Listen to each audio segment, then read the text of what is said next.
আমি এক উপন্যাস পাঠিকা, আমৃত্যু ভালোবাসি তোকে। লেখিকা সালমা চৌধুরী। এই গল্পটির ষষ্ঠ পর্বটি আজকে আমরা শুনব। চলো শোনা যাক। আজ শনিবার, আবিরের অফিসে যাওয়ার দিন। সকাল সকাল উঠে শাওয়ার নিয়ে ফিটফাট হয়ে রেডি হয়ে পড়েছে আবির। 7:30 বাজে মাত্র। নিজের রুম থেকে বের হয়ে করিডোর দিয়ে দ্রুত হাঁটছে। হঠাৎ মেঘের দরজার সামনে এসে দাঁড়িয়ে দরজায় ডাক দেয়। 2বার ডাকতেই ঘুমন্ত মেঘ ঘুমে টলতে টলতে দরজা খোলে।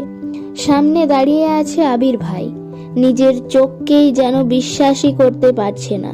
প্রথমে ভাবছে এটা স্বপ্ন, তারপর এদিক সেদিক তাকিয়ে বুঝলো এটা বাস্তব।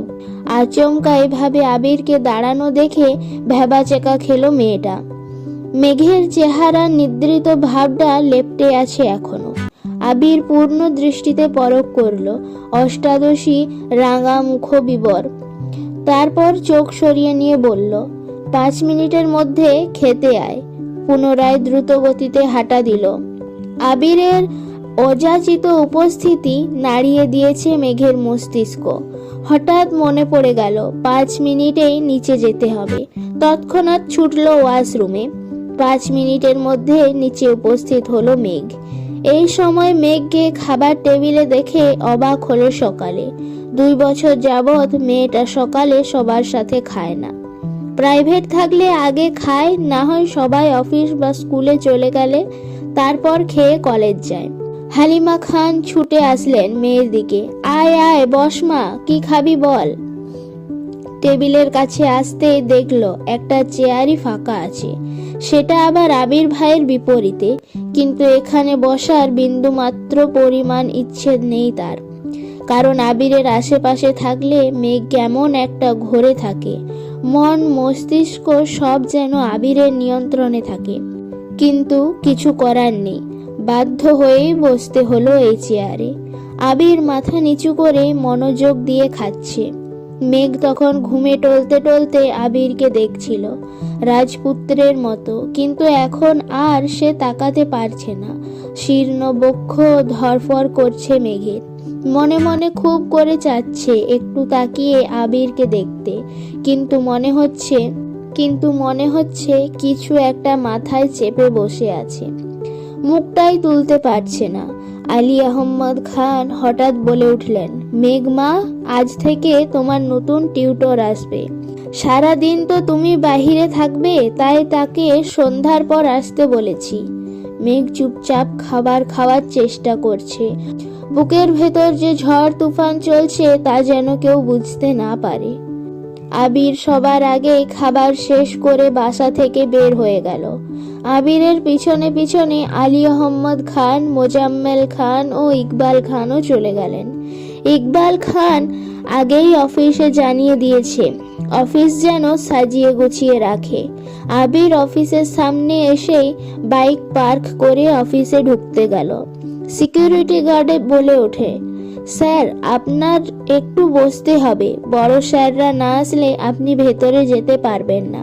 আবিরের পায়ের রক্ত মাথায় উঠে যাচ্ছে। রাগে কটমট করতে করতে ওয়েটিং রুমে বসে আছে সে। 10 মিনিটের মধ্যেই অফিসে ঢুকলেন 3 ভাই। আবির তখনও বসে আছে। কিছুক্ষণ পর সিকিউরিটি গার্ড এসে ডাকলেন, স্যার আপনাকে ভেতরে যেতে বলেছে। আবির নির্ভীক ভঙ্গিতে হেঁটে ভেতরে চলে গেল। অফিসের ভেতরে ফুল দিয়ে সাজানো। ঢুকতেই সবাই হাততালি দিয়ে কংগ্রাচুলেশন জানাচ্ছে আবিরকে। 2-1 ছবি তোলায় ব্যস্ত।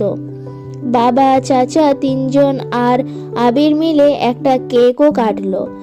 3 ভাইয়ের তো আজকে খুশির দিন। বংশের বড় ছেলে তাদের কোম্পানির হাল ধরতে যাচ্ছে।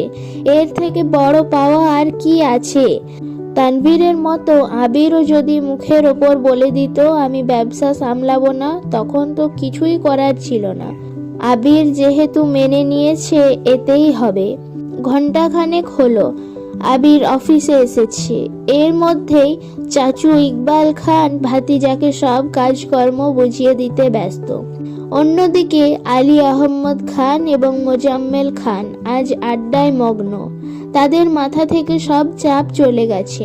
দুই ভাই মিলে চা খাচ্ছে, খুনসুটি করছে। এত বছরের ব্যবসায়িক জীবনের অবসানের সময় এসেছে এবার। সারাদিন আবিরের ব্যস্ততায় কাটে। প্রথম দিনের অফিস, দায়িত্ব বুঝে নেওয়া বিশাল চাপ। মাঝখানে একবার সময় করে বাবা চাচাদের সাথে তোলা একটা ছবি ফেসবুকে শেয়ারও করেছিল। 6টায় বাসায় ফিরেছে আবির। এসেই সোজা রুমে চলে গেছে। শাওয়ার নিয়ে রেস্ট নিচ্ছে, হয়তো ঘুমিয়ে পড়েছিল। দুঃস্বপ্নই দেখলো কিনা আচমকা উঠে বসলো বিছানায়। আবিরের চোখে মুখেই উদ্বেগ স্পষ্ট। তড়িঘড়ি করে রুম থেকে বের হয়ে নিচে আসলো। পরিস্থিতি স্বাভাবিক। মালিহা খান এবং হালিমা খান কাজে ব্যস্ত। আদির আম্মু আদিকে নিয়ে পড়াতে বসেছেন। মিমও হয়তো পড়ছে নিজের রুমে। কয়েক মুহূর্ত সোফায় বসে আবার উঠে রান্নাঘরের দিকে গেল। হালিমা খানের দিকে তাকিয়ে ঠান্ডা কণ্ঠে জিজ্ঞাসা করলো, মেঘ কোথায় মামনি? মেঘের টিউটর এসেছে, পড়ার ঘরে পড়াচ্ছে আবির। ও আচ্ছা, আমায় একটু কফি করে দিতে পারবে? হালিমা খান, একটু অপেক্ষা করো বাবা, এখনই দিচ্ছি। আবির, ছোটবেলা থেকে নিজের মা মালিহা খানকে আম্মু, তানভীরের আম্মুকে মামনি আর আদির আম্মুকে কাকিয়া ডেকে অভ্যস্ত। এত বছরেও তার ডাকে পূর্বের ন্যায় মিষ্টতা মিশে আছে। সোফায় বসে কফি খাচ্ছে আর মোবাইল ঘাটাঘাটি করছে। 20 মিনিট পর পড়ার রুম থেকে বের হলো একটা ছেলে। বয়স হয়তো 22-23 হবে। 5 ফুট 7 কি 8 হবে লম্বা, চোখে চশমা। হালিমা খানকে বলল, আন্টি আজ আসি, আবার কাল আসবো। হালিমা খানও হাসি মুখে বললেন, আচ্ছা ঠিক আছে। এদিকে আবিরের কোমলতা পাল্টে গেল, চটে গেল ভীষণ। সবেগে ঘুষি বসালো সোফার পাশের দেওয়ালে। আবিরের চোখ আগুনের মতো লাল হয়ে গেছে। এক মুহূর্ত বসলে না, সোজা উঠে ধপধপ করে সিঁড়ি দিয়ে উঠে নিজের রুমে চলে গেল। অতিরিক্ত রেগে আবিরের তামাটে চেহারা রক্তবর্ণ ধারণ করেছে। চক্ষু যুগলে ক্রোধ স্পষ্ট প্রতীয়মান হচ্ছে। 5-7 মিনিটের মধ্যেই ভীষণ তাড়াহুড়োতে তৈরি হয়ে নিচে নামছে আবির। মেঘ পড়ার রুম থেকে বই খাতা নিয়ে রুমের উদ্দেশ্যে রওনা দিল। হঠাৎ সিঁড়ির নিচে সাইডে হয়ে দাঁড়িয়ে পড়ে সে। আবির ভাই হুলস্থুল বাঁধিয়ে নামছে। মেঘ এক দৃষ্টিতে তাকিয়ে আছে। মানসিক টানাপোড়ানে ভুগছে মেয়েটা। আবিরের সামনে বা আশেপাশে কোথাও দাঁড়াতে পারে না মেঘ। আবিরকে দেখলেই যেন খেয়ে হারায় আবার। হৃদয় কেঁপে ওঠে অষ্টাদশীর। কেমন অস্থির অস্থির লাগে। যেমন মারাত্মক চাউনি তেমনি মারাত্মক তার চলাফেরা। মনে মনে এসব ভেবেই যেন ঘোরের রাজ্যে চলে যায় মেঘ। আবির পাশ দিয়ে যাওয়াতে আবিরের শরীরের ঝাঁঝালো গন্ধ সাথে তীব্র স্প্রের গন্ধ মস্তিষ্ক পর্যন্ত চলে যায়। সহসা ঘোর কাটে মেঘের। সিঁড়িতে আবির ভাই নেই। কয়েক কদমে আবির পৌঁছে গেল মেইন গেটের কাছে। হঠাৎ রান্নাঘর থেকে মালিহা খান ডাকলেন, এই সময় কোথায় যাচ্ছিস বাবা? মেঘ পেছন ফিরে তাকায় সেদিকে। আবির চৌকাঠের বাইরে পা রাখতে রাখতে ব্যস্ত আর ক্রোধিত কণ্ঠে উত্তর দিল, বাহিরে একটু কাজ আছে, ফিরতে রাত হবে। এক মুহূর্তও দাঁড়ায়নি সে। ক্ষিপ্র বেগে হেঁটে চলে যায়। মেঘ ঠায় দাঁড়িয়ে আছে সিঁড়ির নিচে। কিছুই যেন ঢুকছে না ছোট্ট মস্তিষ্কে। কয়েক মুহূর্ত পরে মেঘও যথারীতি বই খাতা নিয়ে রুমে চলে যায়। আজ তার অনেক পড়া। আগামীকাল রবিবার, কোচিংয়ে পরীক্ষা, ক্লাস, নতুন টিউশন, সব মিলিয়ে পড়া শিখতে ব্যস্ত হয়ে পড়ে।